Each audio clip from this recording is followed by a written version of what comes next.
Mawuri. Yezu Kristo akuzwe. Twageze ku cyumweru cya kane mu byumweru bisanzwe by'umwaka wa liturujia, umwaka A. Murabona turagenda nyine urugendo rwacu rurarimbanyije muri iki gihe gisanzwe, naho zimbi basubiramo mu cyumweru gishize twatangiye n'igihe cya diventi, twatangiye umwaka mushya wa liturujia, hanyuma tutangira n'igihe gikomeye nyine cya diventi. Ubwo tujye nyuma y'iminsi mikuru rero turongera turawutangira, ariko mu by'ukuri tuwutangirira wari umaze kugera ahantu ugera, kuko twawutangiye nyine dutangira ibyumweru bisanzwe by'umwaka nyine wa liturujia. None ubu ngubu turakomeje tugeze ku cyumweru cya kane. Murabona rero Imana yacu nyine turagendana kandi idushakira igihe cyose ibyishimo. Imana yacu ishaka ko duhora twishimye, ni nacyo ivanjiri uyu munsi iza kutubwira. Turaza kubireba, ariko reka tugende buke buke kugira ngo dusobanukirwe n'amasomo y'iki cyumweru. Kandi ikintu mbasha kuvuga nuko aba oblate, abayeguriye Kristo umwami wo muri kominote, bagiye bakira ubutumwa bwa karidinale mu ishuri ndetse no muri centre de santé. Ibi byose ni byerekana ko kiliziya dufitiye icyizere kandi ko twese tugomba guhuza imbaraga, kuko nimba ubutumwa ari buhawe abaoblate ariko buhawe umuryango wose wa Padiri Mawuri, nicyo gituma twese, buri wese mu rwego rwe, buri wese mu mbaraga ze, buri wese mu byo ashoboye agomba gufasha nyine abo bavandimwe muri kominote kugira ngo ubwo butumwa kiliziya ibashinga bugende neza kandi koko busohozwe uko bisabwa, kuko nicyo umuryango wa Padiri Mawuri ubereyeho, nicyo Institut des Oblates du Christ ibereyeho, ni ukufasha kiliziya kwitabira ubutumwa kiliziya iyihaye, kandi twese tukabufata nyine nk'abantu b'abavandimwe duhuriye mu muryango. Muri iki cyumweru rero turabona Yezu aza akatubwira ati nyabuna, ni mu isomo rya mbere ryakuwe mu gitabo cy'umuhanuzi Sofoniya. Atubwira ati, Imana itubwira iti, nyabuna mwebwe mwibuke gushakashaka uhoraho, kandi abashakashaka uhoraho n'abiyoroshya. Abo ku isi yose biyoroshya nibashakashaki uhoraho bakurikiza amategeko ye. Ibyo ngibyo ikintu bizatuviramo ni iki? Gukurikiza amategeko bituviraho mo kubona aho twikinga igihe uburakari bw'Imana bwadutse. Maze rero bavandimwe, nimba koko dushakashaka Imana, tumenye ko kwiyoroshya ari ngombwa. Nimba ushakashaka Imana wishyira hejuru, avuga ngo dore jyewe ukuntu nkomeye, dore ndi umunyabwenge, dore ibyo mfite, kandi mu by'ukuri ntabyo ufite, ahubwo wumve yuko rwagati mu isi Imana ubwayo ishaka kuhashyira umuryango w'abantu b'abakene kandi biyoroshya.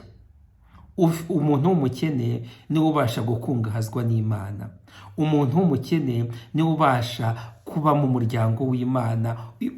Imana ubwayo yishingira rwagati muri Isiraheli, rwagati mu isi, ngo mwebwe mushakashaka, mwebwe mwiyoroshya wo ku isi yose, nimushakashake uhoraho kandi mukurikize amategeko ye.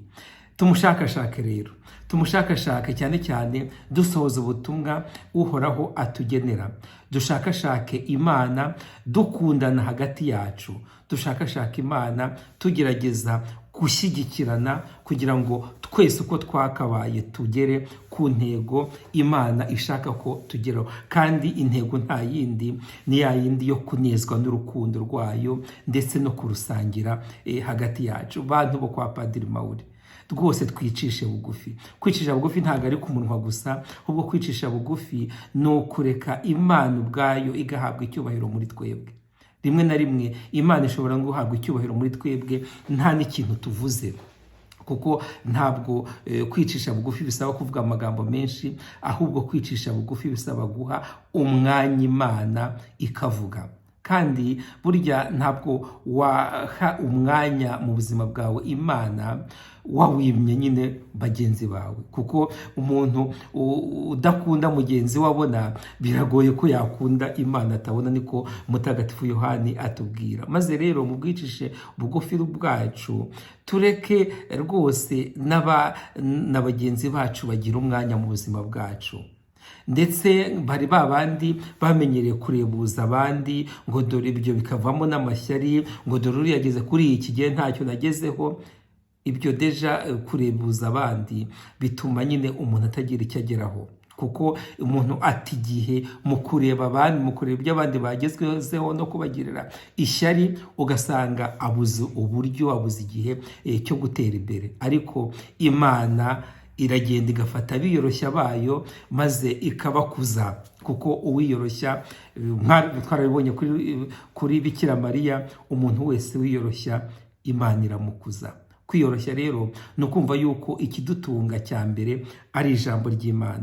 Kwiyoroshya ni ukuvuga yuko Imana igomba guhabwa icyubahiro muri twebwe, ariko icyo cyubahiro kikagaragarira mu buryo duha bagenzi bacu, bene wacu mu Mana umwanya ubakwiye mu buzima bwacu, atari ukubagendaho cyangwa kubatekerereza cyangwa kubahimbira cyangwa gukora ibindi bintu byinshi cyane umuntu ashobora kugwamo igihe cyose aticishije bugufi. Maze rero twicishe bugufi kugira ngo tubashe gushaka Imana kandi tubashe gukundana nyine hagati yacu.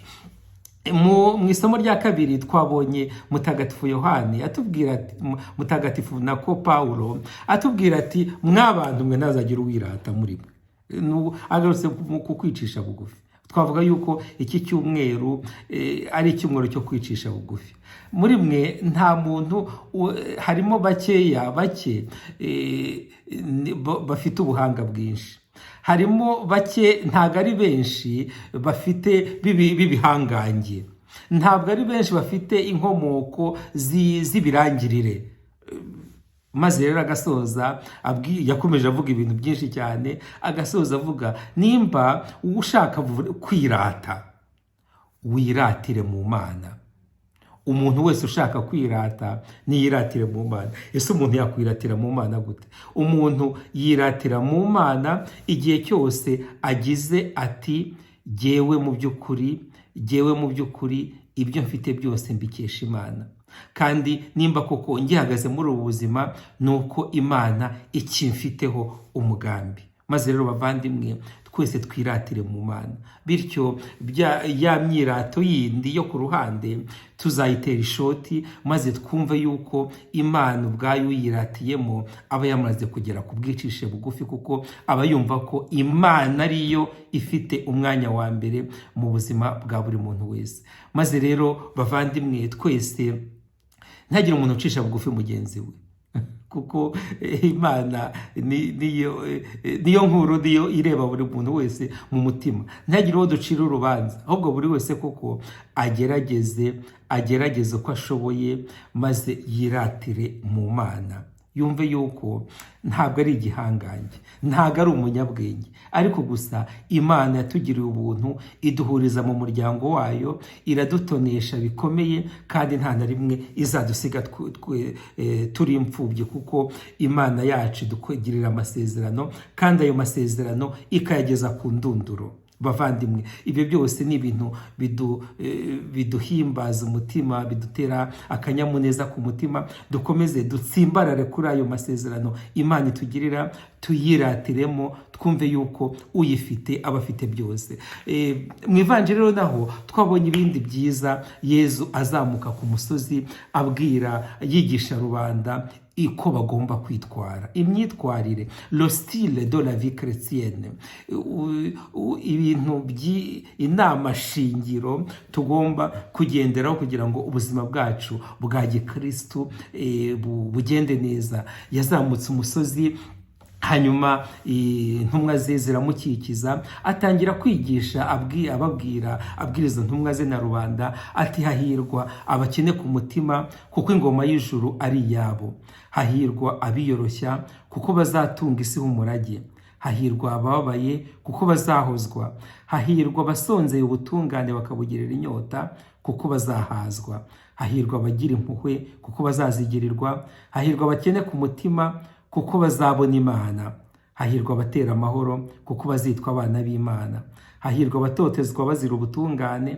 kuko ingoma y'ijuru ari iyabo, murahirwa mwebwe niba batuka bakabatoteza bakanababeshyera ku buryo bwose ari jye babahora, nimwishime munezerwe kuko ingororano yanyu izaba nyinshi mu ijuru. Nahisemo kubasomera iyi vanjiri kugira ngo buri wese nibura agenda ahitemo beatitude imwe avuga ati ngiye kuyubakiraho ubuzima bwanjye. Ariko iyo nabaporopoza, iyo twafata twese ni beatitude y'amahoro. Hahirwa abatera amahoro kuko bazitwa abana b'Imana. Kubona muri iki kinyejana cyacu hari abantu bikoreye akarago bahunga ni ibintu bibabaza.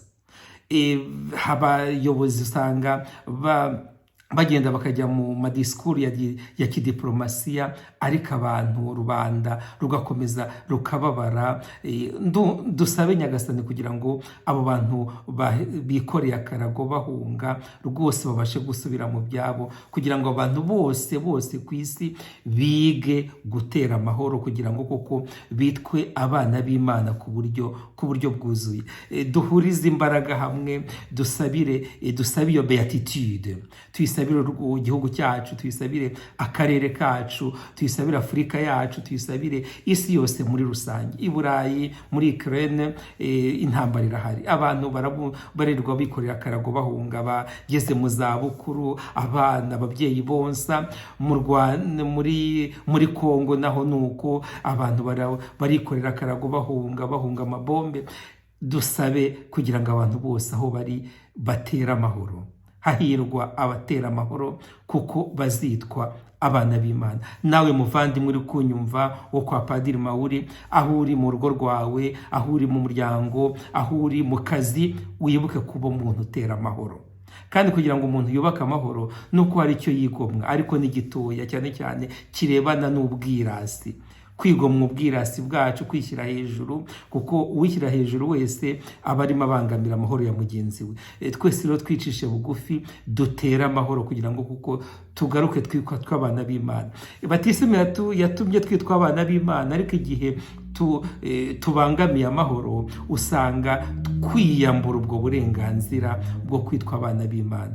Twongere rero duhurize imbaraga hamwe, dusabe beatitude y'amahoro, abantu bose batera amahoro, bityo isi yose ibyungukiremo, akarere k'ibiyaga bigari kabyungukiremo, n'isi yose muri rusange ibyungukiremo. Maze rero bavandimwe, nk'uko bisanzwe, mugende muri amasomo yose y'iki cyumweru. Isomo rya mbere ryakuwe mu gitabo cy'umuhanuzi Sofoniya, isomo rya kabiri ryakuwe mu ibaruwa mutagatifu Pawulo intumwa ya mbere, ibaruwa ya mbere mutagatifu Pawulo intumwa yandikiye Abanyakorinti. Tugere no ku ivanjiri, ivanjiri ya beatitude tuyitindeho. Nkunze kubabwira tuyihererekanye kuri za social media zacu duhuriyemo, hanyuma ituryohere wese asangize mugenzi we icyo yamumariye. Nuko yanditswe na Matayo ku mutwe wa 5 kuva ku murongo wa 1 kugeza ku wa 12. Ndabakunda rero, duhurire muri aya masomo aturyohere, cyane cyane ivanjiri tuyihererekanye, maze tukomeze tuba abantu batera amahoro, u Rwanda rwacu rugira amahoro, akarere kacu kagira amahoro, ingo zacu zigira amahoro n'umugisha, n'isi yose kuko iturwemo n'abantu bitwa abana b'Imana. Ushobora byose rero nabaho umugisha kandi abarinde, ku izina ry'Imana Data na Mwana na Roho Mutagatifu. Amen. Icyumweru cyiza bavandimwe.